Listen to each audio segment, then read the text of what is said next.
देवउठनी एकादशी कब है, 1 या 2 नवंबर? जाने सही तारीख, महत्व और पूजा विधि। विष्णु जी की जय कमेंट में जरूर लिखें। विष्णु भगवान आपको हमेशा स्वस्थ धन संपत्ति प्रदान करें और फेस्टिवल वॉयस चैनल को लाइक सब्सक्राइब करें।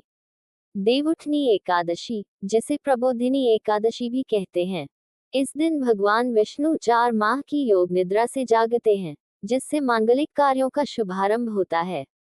व्रत और पूजा से मनोकामनाएं पूरी होती हैं और सुख समृद्धि आती है। जाने देवउठनी एकादशी का व्रत कब किया जाएगा, 1 या 2 नवंबर? डेट कंफ्यूज है। देवउठनी एकादशी का हिंदू धर्म में विशेष महत्व बताया गया है, क्योंकि इस दिन भगवान विष्णु 4 माह के बाद योग निद्रा से जागृत होते हैं। इसलिए ही इसे देवउठनी एकादशी कहा जाता है।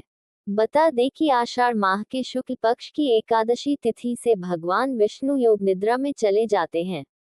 वहीं कार्तिक माह से शुक्ल पक्ष की एकादशी तिथि को योग निद्रा से जागृत होते हैं। आइए जानते हैं देवउठनी एकादशी कब मनाई जाएगी। जाने देवउठनी एकादशी की सही तारीख, महत्व और पूजा विधि। कब शुरू होंगे मांगलिक कार्य? 4 माह की लंबी निद्रा के बाद जब जागते हैं तो उसी के बाद से मांगलिक कार्य शुरू होते हैं। देवउठनी एकादशी को प्रबोधिनी एकादशी या देवोत्थान एकादशी के नाम से भी जाना जाता है। इसी दिन से 4 माह से बंद मांगलिक कार्य जैसे शादी, मुंडन, गृह प्रवेश आदि का आरंभ हो जाता है। ऐसा कहा जाता है कि जो व्यक्ति सच्चे मन से इस दिन व्रत करता है या पूजा पाठ करता है, उसकी सारी मनोकामनाएं पूरी हो जाती है। साथ ही व्यक्ति के जीवन में सुख समृद्धि बनी रहती है।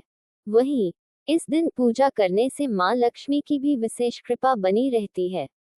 देवउठनी एकादशी 2025 पंचांग के अनुसार देवउठनी एकादशी तिथि का आरंभ 1 नवंबर को सुबह में 9:12 पर होगा और 2 तारीख को रात में 7:32 तक रहेगी। ऐसे में सूर्योदय के अनुसार देवउठनी एकादशी का व्रत 2 नवंबर को किया जाएगा। शास्त्रों के अनुसार जब भी एकादशी तिथि सूर्योदय के समय होती है तो उस दिन ही एकादशी का व्रत किया जाता है। देवउठनी एकादशी पूजा विधि। इस दिन सुबह जल्दी उठकर स्नान करें।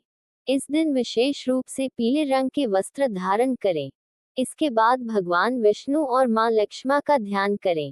पूजा स्थल को अच्छे से साफ करके भगवान विष्णु और मां लक्ष्मी की प्रतिमा स्थापित करें। अब गंगाजल से उन्हें स्नान कराएं। अब पीला चंदन, पीले फूल और पंचामृत का भोग लगाएं। इसके बाद करके भगवान विष्णु और मां लक्ष्मी की प्रतिमा स्थापित करें। अब गंगाजल से उन्हें स्नान कराएं। अब पीला चंदन, पीले फूल और पंचामृत का भोग लगाएं। इसके बाद दीपक जलाकर व्रत कथा सुने और अंत में आरती करके पूजा संपन्न करें। धन्यवाद।